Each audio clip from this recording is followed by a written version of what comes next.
guys, Journaling Jamie here, and today I'm going to talk to you about another journaling method. It's called truth journaling. Have you ever heard of it?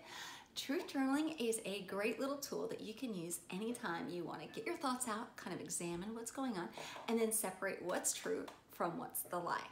Truth journaling is something you can use daily or just whenever you kind of want to know what's going on in your head. Sometimes we do have a hard time knowing exactly what is true with our thoughts, especially if we've been upset. So say you just got in a fight with your husband or with your kids or a coworker. Maybe you made a mistake and you're just kind of beating yourself up about it. Sometimes it's hard to know what is the truth and what is a lie in that situation. It's also good for when you have a loss of motivation. Maybe you can't seem to get your house cleaned up. You can't take care of that laundry that you've been, and it's bothering you, right?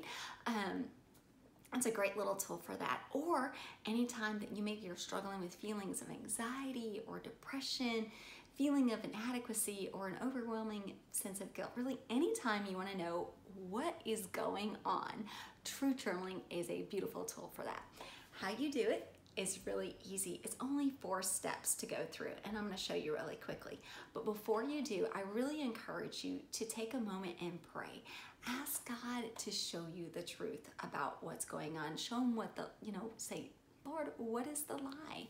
And he will. So, okay, step 1, what you do is you're just going to write it out.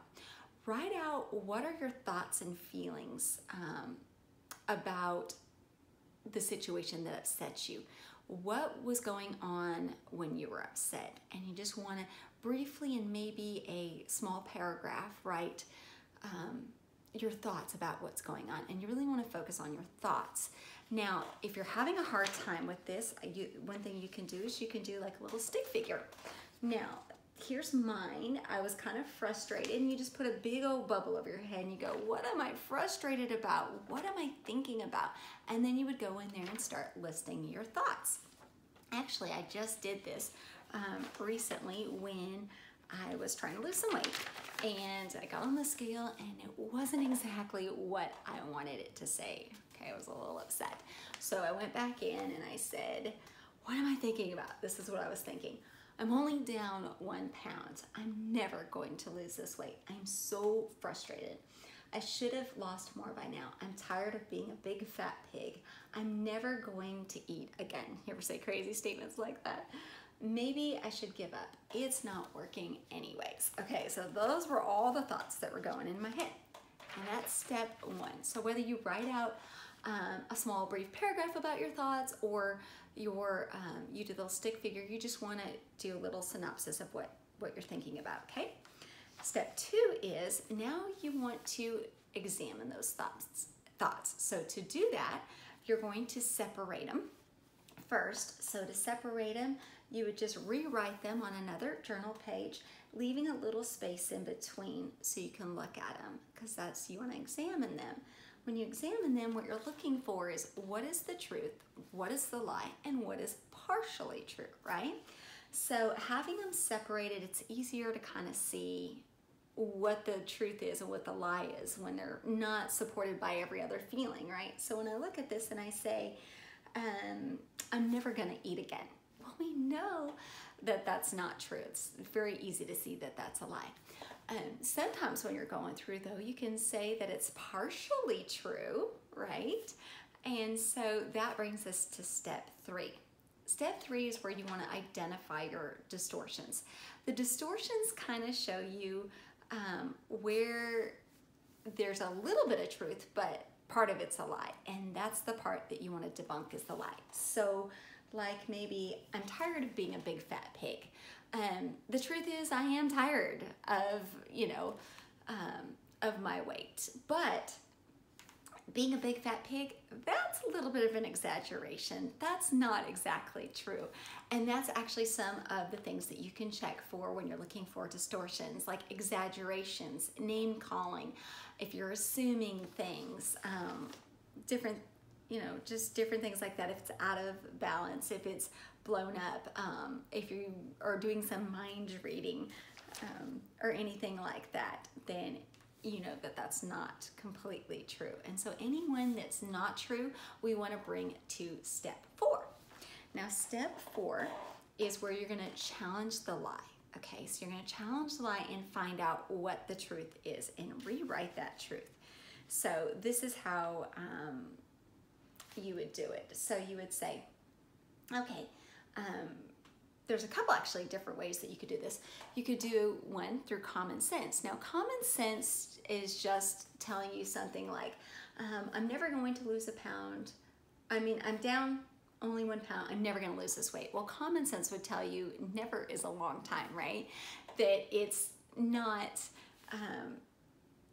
that's just not realistic, that I'll never lose the weight. So I could rewrite that never is a long time. If I keep doing this, eventually I will lose the weight. And so then that would be common sense truth. Now, common sense truth, I gotta tell you, is not justification or rationalization or denying your feelings. Sometimes the truth is ugly.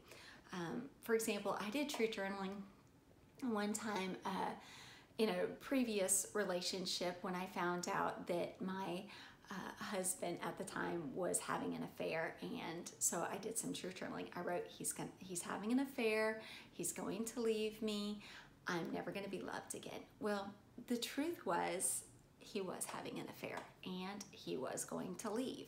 That was ugly truth, but it was the truth. The lie that I needed to debunk was that I was never going to be loved again, because that simply wasn't true.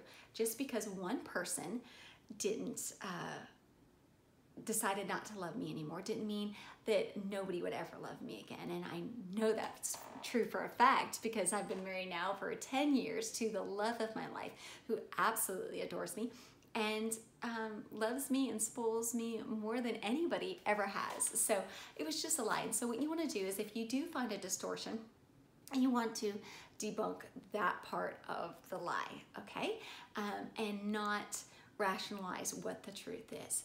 Now, the second way that you can take those lies and replace it with the truth is through the word. And this is one of my most favorite ways to do it.